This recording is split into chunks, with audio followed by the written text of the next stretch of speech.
Many people have dreams and desires to change the world, but how many people actually get out there and do something about it?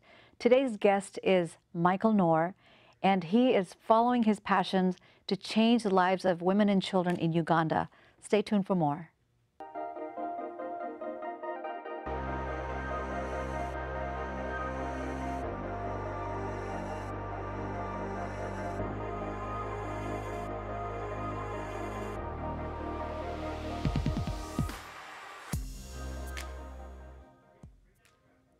Well, welcome to the show, Michael. I'm so happy that you're here today. Thank you very much. I appreciate you having me here today. Absolutely. It's such a joy because you're doing such wonderful work in the world. How did you get started? And if you can tell us a little bit about what you do.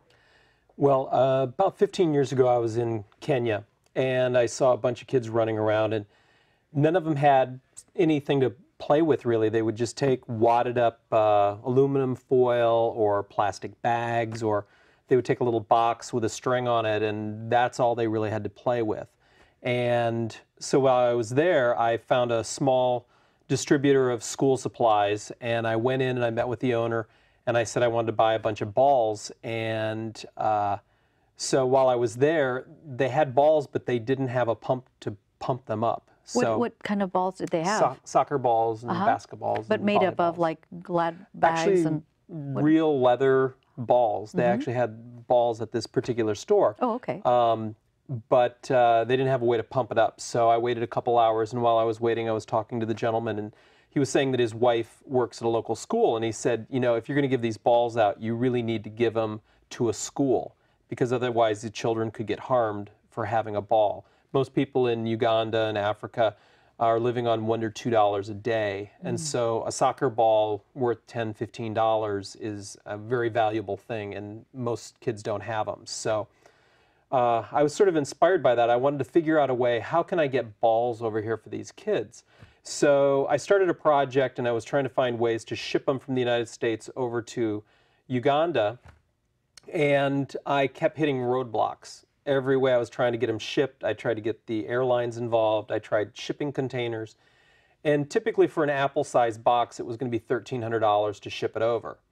And I thought, for that amount, I can actually go to Uganda or some other country and deliver the balls myself. And what evolved out of that is there's a local group of doctors it's a group called Medland. It's a nonprofit organization. Several doctors in the Bay Area, probably 30 or more OBGYNs, have gone on medical missions to various parts of the world. It's sort of like a Doctors Without Borders, but they specifically focus on OBGYN care for women and fistula surgeries. So I went to a fundraiser that they were having, and they were auctioning off a variety of things. Dr. Margolis auctioned off a motorcycle, and people were bidding on it. And you could bid on a variety of things, and the item that I most was interested in getting was the going on a medical mission. I travel a lot, but I've never been on a medical mission. I'm not a doctor, but I thought in some way I'll be able to contribute. And so I bid on going on this medical mission. I ended up winning it. I could choose from various places. I could have gone to the Philippines. They go to India. They go to South America, Peru. I wanted to go on the one to Uganda. So that's sort of how this all came about for me. So what exactly do the doctors do in Uganda? I know they do some fistula surgeries. Correct. And what exactly is that? Well, worldwide, there's over 2 million women have fistulas. Typically, they're caused by a perforation or a tear in the pelvic wall. And so the women, because of this, can't control their bowels and other things, and it creates a large problem for them and the community that they live with. For instance, in Uganda, a lot of how it comes about is the average age in Uganda is 15 years old. In the United States, the average age is 40. So you basically have a country of children. And these children, a lot of them have seen their parents pass away from AIDS and other diseases, and they're afraid of getting HIV. Some of the boys have sex with the girls that are underage. when these girls are trying to deliver a baby, if they're not developed enough, the baby can't be delivered properly.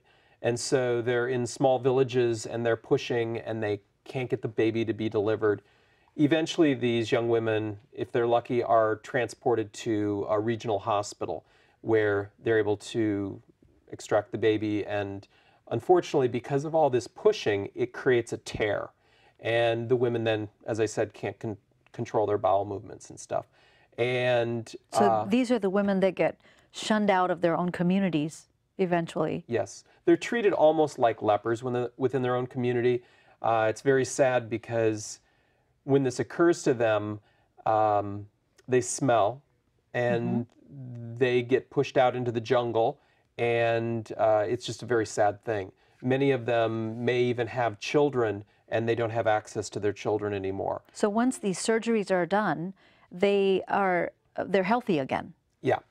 Once they have the surgeries, typically there's usually about 12 people on our team that go over, usually a few physicians, Dr. Margolis, a local physician who heads up the team over there.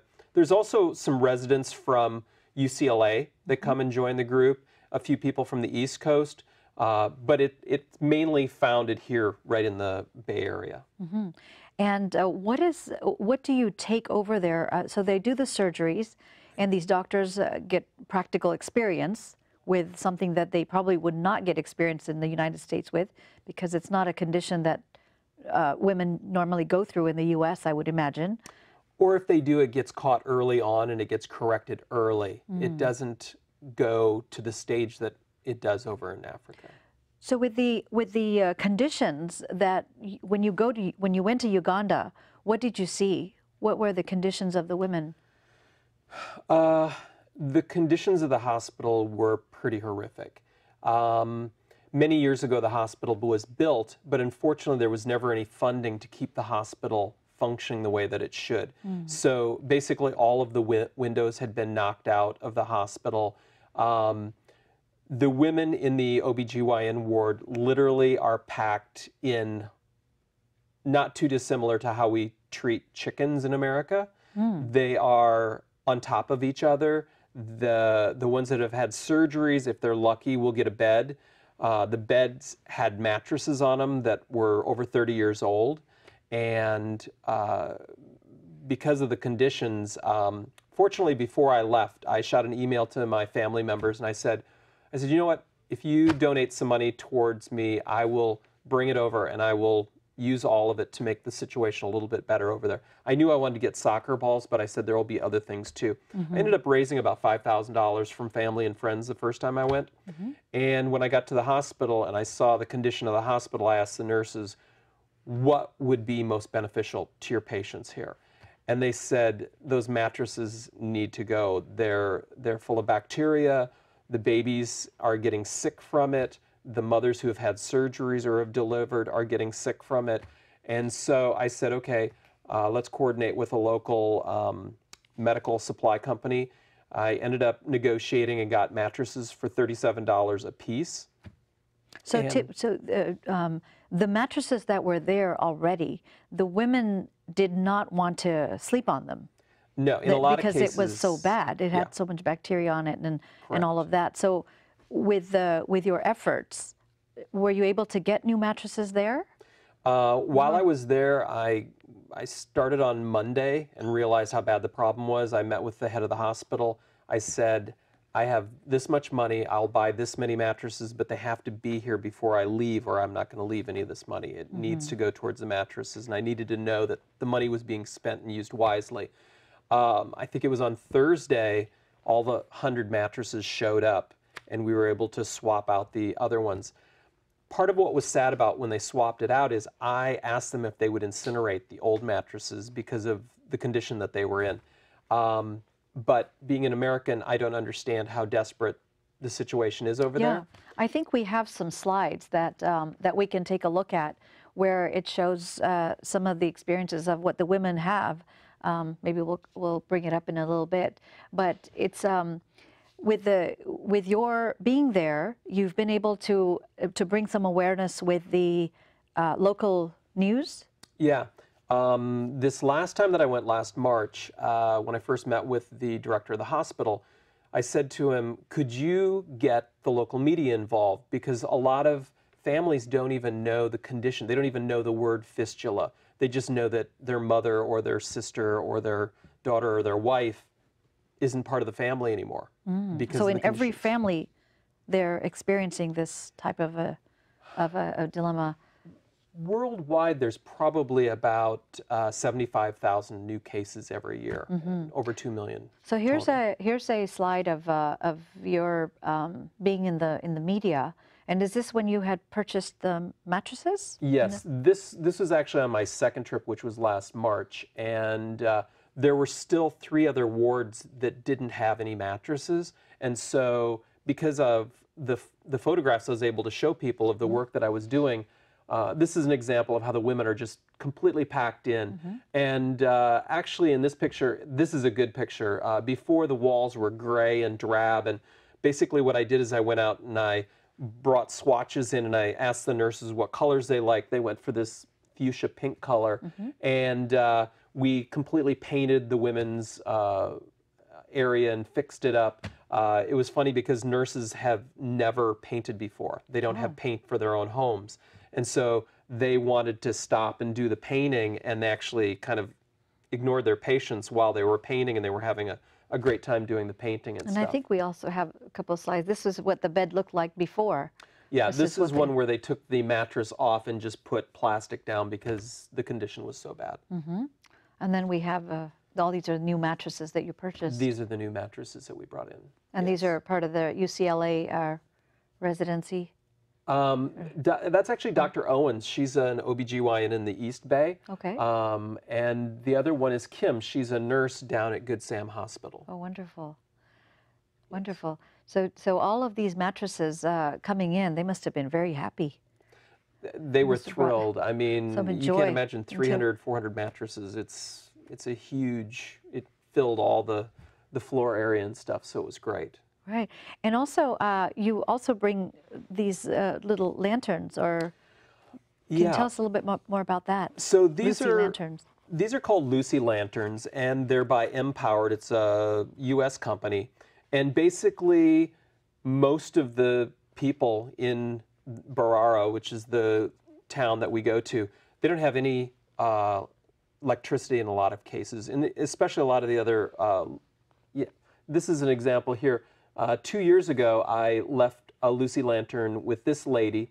She was at a roadside stand and she was selling fruit and vegetables, but at night when it got dark, she would have to go in and shut down. Well, when I gave her this lantern, now her grandchild can study at night, because prior to this, it gets dark and you don't see anything. Or they have to burn the trees in the area, and then the kids end up getting asthma and other lung problems because they're breathing in all the fumes from that. This lady owns a little store, and now she's able to sell her products at night. That's wonderful. And these ladies pass it on to other community members as well? Yeah, they'll share it with the other women so that all of them get a share at it once a month. Their and they faces rotate are so beautiful. Yeah. They're just delightful. Look at their smiles. Yep. And they have a really good quality of light, and it really helps them out a lot.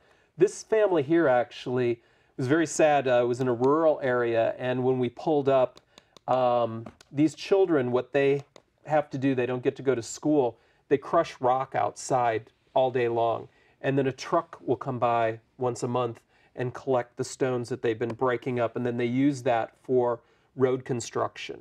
And so I gave them a Lucy lantern for them to have lighting. I also left some balls for the children. So this is, Mike, you're doing this all on your own. It's just kind of like your own passion. There's just so much need over there. Everywhere I turn, I will find something that I can try and help out with. You're very inspiring because so many people, they want to get out in the world and they want to make changes. They want to make a contribution in such ways that, you know, most people looking at it, 9-to-5 jobs, maybe stuck in a corporate setting and wanting to find some outlet, like making a bigger contribution than what they're used to on a day-to-day basis. What would you say to somebody like that? Well, I am that person. I have a job. I work hours just like everybody else here in the Bay Area. But I'm very fortunate. The company that I'm currently working with, I had been considering trying to get into a nonprofit situation. And when I came on board, I said, you know, I really want to spend 1 week a year over in Uganda or some other place with Medland. And they authorized that I'd be able to take that week off and go and do this type of work over there. That's fantastic. So, yeah, it was really great. So what you're really saying is if there's a way, if somebody has passion towards making a contribution in the world, then they should ask. Correct. Just make a request. Yes. All right. And, you know, you have a shoe there. I was wondering about that. Can you tell us a little bit more about that? So I came across this shoe, and it's really great because most children in Africa don't even have a pair of shoes. You'll see where they'll take an old tire and cut the tire up and put a piece of string through it, and that's their shoe, or they're just barefoot in many cases. I've also seen children where they get a pair of shoes, but they're typically the shoes that we give to Goodwill, and then they get sent over there if they don't get sold in the United States, and they're given away over there. But as the children's feet grow, they only have one pair of shoe. If they're lucky, they'll end up cutting off the end of the shoe so that their feet can continue to grow. And this is a new concept. It's by a company called The Shoe That Grows. And what it does is the children, as their feet get larger, they can just pop these out and add on up to 4 different shoe sizes larger for themselves. Wow. So it's a really great product. Wonderful. Let's talk about sustainability and keeping the planet in a way that we can all use our resources in the best way possible. This is lovely. And what else can you share with us about Uganda? Uganda is an incredibly beautiful country. It's considered the pearl or the garden of Africa.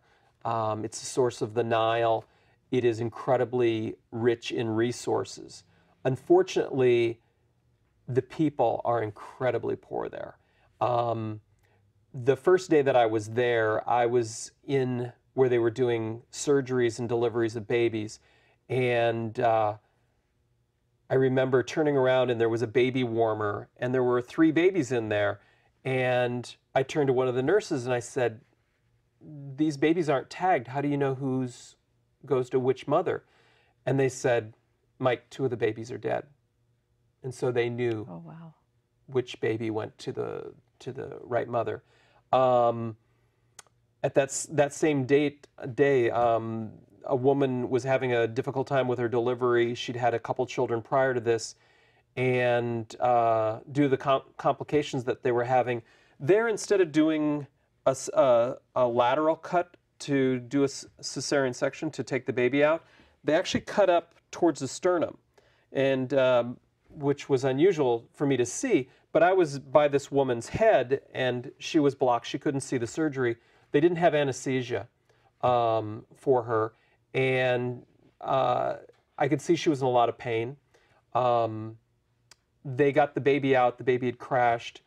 The uterus was perforated, and one of the head surgeons came in and said, who's counting swabs? And I didn't know that needed to be done even.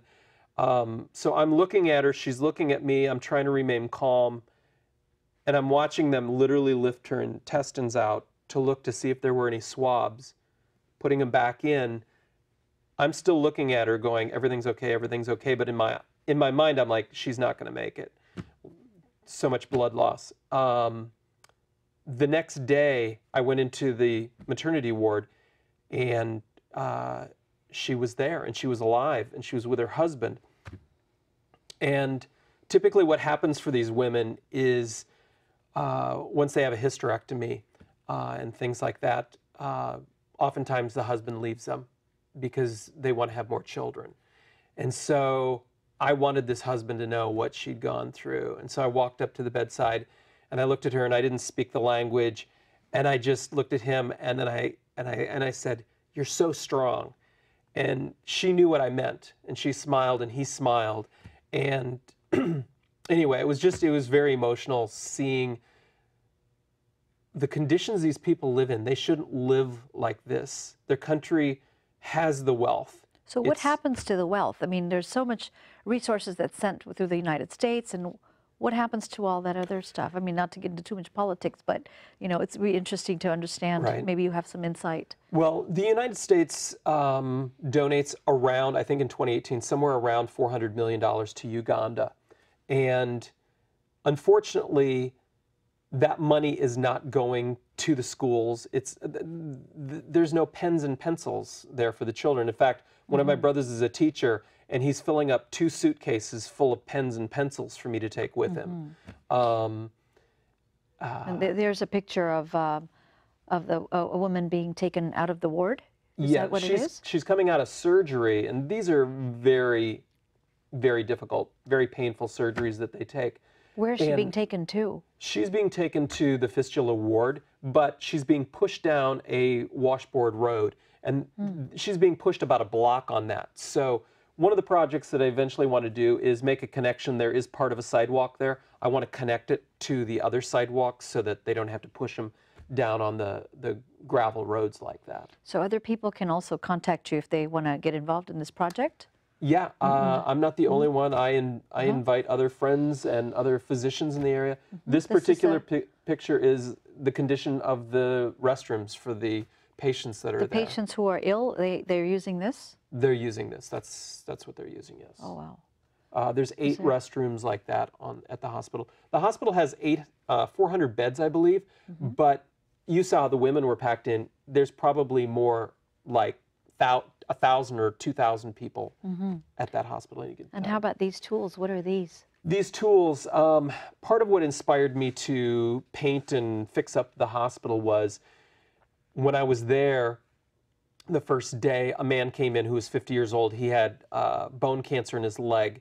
They needed to remove his leg. I knew that they didn't have anesthesia for him. I didn't want to have that pinging around in my head.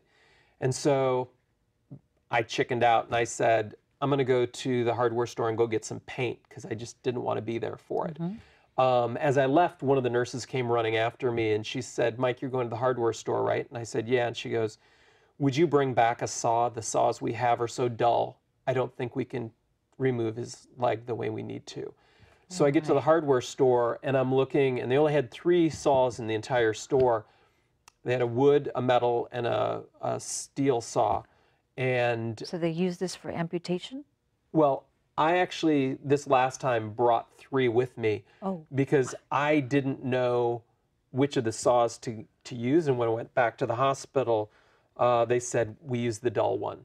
And so I made a commitment this last time when I went back that I was going to bring actual bone saws so that they would have some of the basic tools that they need there. And this is the new development for the hospital? Yes. Back in December, I got photos saying, hey, Mike, this is a new addition that we want to put on a new OBGYN ward, and this is only costing about $83,000, I think it is, to build out a whole ward. Now, this will hold hundreds of women once it's built and get a lot of people off the floor. So they started in December, and already in February, the walls are going up on the sides, and I'm guessing it's going to be finished and completed in the next 3 months, probably. Wow. So what's your vision for the near future with all of this going on? Every time I go back, I pick a couple different goals, things that I want to do. One of them, and the primary one this time, is to finish off the OB ward.